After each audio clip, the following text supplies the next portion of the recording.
Hi, welcome to You Can Talk. My name is Ruth Finney, and I'm so very glad you clicked here because this is the channel you've been looking for. A channel solely dedicated to helping you talk your way to healthier relationships. If you're married or dating, if you have some level of family or friends or people you work with, then somewhere in at least one of these areas, you've struggled with communication.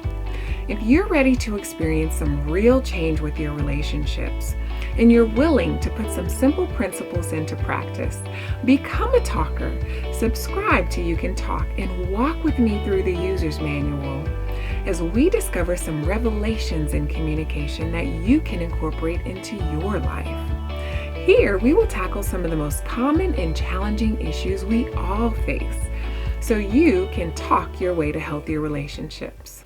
In the last episode, we talked about fighting fair and what things are unfair to use in a fight and what kinds of things are fair when we find ourselves in a communication battle. If you missed it, I'll put a link below for you to go back and see what our user's manual had to say about that. In today's episode, I'll be discussing why it matters to consider timing when communicating. To this day, jumping rope is still one of my favorite things to do. Of course, like most kids, I started out single jumping by myself. As I got older, I began making friends in the neighborhood and started jumping with other kids. I had to learn how to adjust my rope to make room, how to read when a person looked like they were about ready, and how to adjust the timing to make it easier for the other person to jump in with me.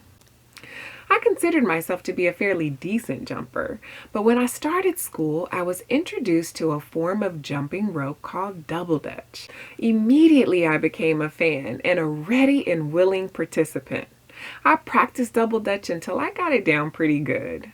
Now, I never entered any double dutch competitions, but looking back, it definitely taught me quite a few things about the importance of timing and communication when collaborating with others. Now that we're all grown up, often just the simple act of communicating with other grown people has become more and more of a struggle, let alone trying to get anything accomplished. Now, there are a lot of factors that affect this, but one of the main issues that we're talking about today is that our timing is off. Instead of considering others, we focus on whether or not it's the right time for us. So let's take a look at what our user's manual has to say about time. In Ecclesiastes chapter 3, verses 1 through 8, our manufacturer says there is a season for every matter under heaven. A time to be born and a time to die. A time to plant and a time to pluck up what is planted. A time to kill and a time to heal. A time to break down and a time to build up. A time to weep and a time to laugh. A time to mourn and a time to dance. A time to cast away stones and a time to gather stones together. A time to embrace and a time to refrain from embracing. A time to seek and a time to lose. A time to keep and a time to cast away. A time to tear and a time to sow. A time to keep silent and a time to speak. A time to love and a time to hate. A time for war and a time for peace. So we see that even in communication, we must consider time. In order to figure out when we can speak and when we should be silent, we must consider the fact that others may have personal issues they're working through or life experiences they're having to deal with that we may or may not know anything about. We cannot come along and literally just start dumping our stuff right on top of theirs and expect them to respond in a favorable way. And when they don't, we'll turn around and get mad and say things like, "You act like you don't even care," or "You only think about yourself." Or even worse, we'll say stuff like, "I don't care what you have going on. This is important." Wow. Now, it may be very important, but the question is to who? Us or them? And even if it is important, Is it more important than something else they may be dealing with? And that's not for us to assume. Everyone's priorities are different, even when we think they should be the same as ours. Our user's manual says in Proverbs chapter 18, verse 2, "A fool takes no pleasure in understanding, but only in expressing his opinion." When we have something important we need to talk about to another person, it can be hard to hold on to it. We feel like we need to let it out. But what do we do if we don't know if it's the right time? The user's manual says in Philippians chapter 4, verse 6, "Do not be anxious about anything, but in everything by prayer and supplication, with thanksgiving, let your requests be made known to God." That means that we can literally ask God to reveal when is the right time for us to have this conversation. And He can open up a window of opportunity we never saw coming. And suddenly we're presented with an opening to talk. When we stop being so anxious and let God reveal the right time, the results are always better than we imagined. Now, before we start a conversation about anything, there are several factors that need to be taken into consideration so we can recognize when the right time is being revealed. So here are 5 things we need to assess when looking for God to reveal the right time. The first one is the time of day. Everyone I know has a time of day that they're usually at their best and times when they aren't so much. That's why often we'll hear people say, "I'm a morning person," or "I'm a night person," or "I'm not usually ready to rock and roll until noon." It varies for all of us. This is important to take into consideration when attempting to conversate, because often it will determine whether or not a person is listening, whether or not we have their attention, or whether or not anything we're saying is resonating with them. When there are times of the day when people look like they're not present, their focus is usually elsewhere, and this is not a time to conversate. Any effort to force them into listening are usually not productive and just frustrating for both parties. So how do we knock down that barrier? Well, we can ask, "I have something I want to talk with you about. Is this a good time?" And if they say no, we can say, "I understand this is not a good time for you. I can come back. However, can you give me a time that will be good for you to speak to me? I just need about 5 or 15 or 20 minutes of your time." And reconvene from there. The second one is the environment or setting. When thoughts and emotions are pressing, it's very easy to be so focused on what we need to say to another person that we forget the setting or environment we're in. Events such as birthday parties, weddings, funerals, family reunions, and work gatherings are usually never the time to bring up pressing issues. When people are in a mind state of trying to enjoy these special life moments, it's not good to take focus away from the reason everyone is there, just because we have something we need to get off our chest. This usually will not only backfire on us when the person becomes irritated or angry or regretful of entering the conversation, but any future attempts to conversate will be met with resistance. When we feel like we need to have a conversation with this person and we mindfully take the setting into consideration, we can start the statement with, "I know this is not a good time, but I really do have a matter that I need to discuss with you. Is there a place and a time that we can meet up or speak within, whatever time frame, the next day or two, or before the end of the week?"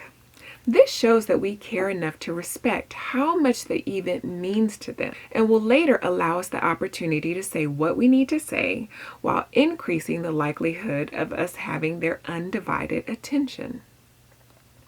The best intentions in the wrong setting will just about always yield negative results. The third thing we'll want to look at is our audience. Every one of us has experienced things being said that we wish would not have been said in front of our significant others, in front of our family members or friends or coworkers, or even just acquaintances. When unwarranted conversations occur in front of inappropriate audiences, feelings of exposure and betrayal and spitefulness, humiliation and mistrust are immediately brought to the forefront. As a result, anger arises and a barrier is immediately raised. This turns further communication into an obstacle course, where one person is setting the course while the other is just fighting to find their way out. And while the course setter thinks they're doing themselves justice by attempting to receive validation for what they're feeling in front of an audience, they are potentially soliciting more unwanted thoughts, opinions, and emotions to just have to fight through later.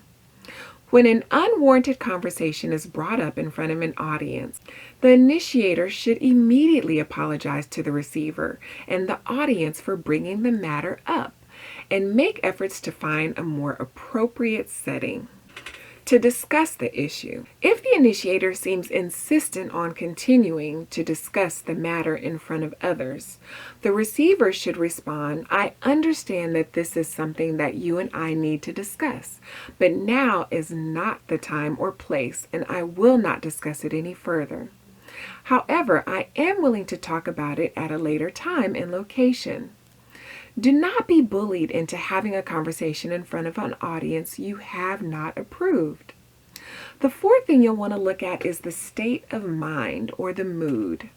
I can't speak for others, but I can't think of anything worse than having to have a conversation with someone when my mood is altered and I'm not in a good state of mind.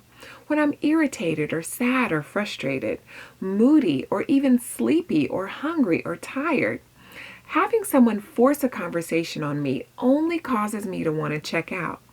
And even if I do manage to muster up enough focus to listen to what's actually being presented, having to come up with a response is usually a task greater than what I'm capable of at that time.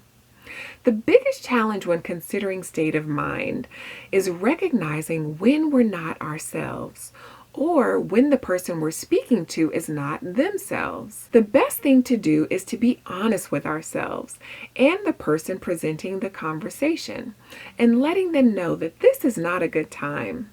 And set a time when you can pull yourself back into a healthy space to conversate. When this occurs, we can say things like, "This is not a good time for me. Can I get back with you before the end of the day or sometime tomorrow?"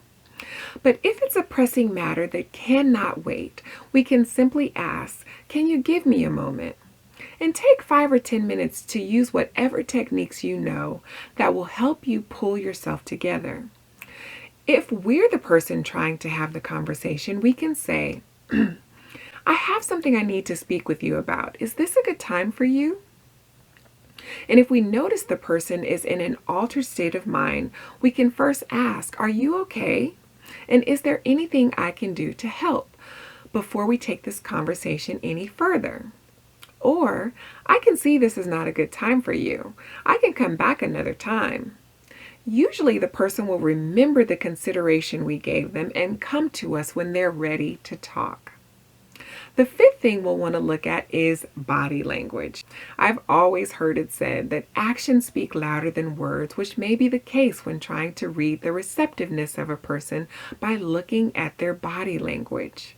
It's hard to truly know if a person is listening if their back is turned to us, if their heads are buried in a device, or if their eyes are closed because they're resting their eyes. It's also hard to know if what we're saying is even being received when arms are crossed, or eyes are rolling, or heads are shaken back and forth, or facial expressions or lack thereof is not easily read. When we see a person we're trying to speak to looking distracted or giving bad body language, it's okay to ask, "Can I have your undivided attention? Can you put the device down for a moment while we conversate? Can we turn off the TV or turn down the music, or move to a different space where we can be more focused on each other?" We can also say, "Is what I'm saying making any sense to you? Or can you tell me what you heard? Or do you have any questions about what I'm saying? Or is there something you'd like to say in response to what I've said?" When we take the time to verify that the person is receiving the information with the intended message, rather than assuming they've heard us correctly, it provides everyone the opportunity to clear up any miscommunication and misconceptions.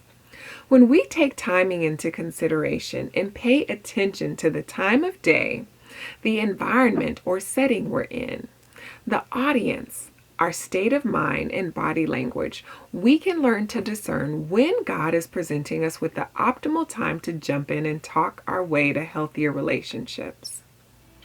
If you can relate to any or all of these communication struggles and are tired of the seemingly endless cycle of communication barriers that are keeping you from the relationships you desire to have with others, then become a talker.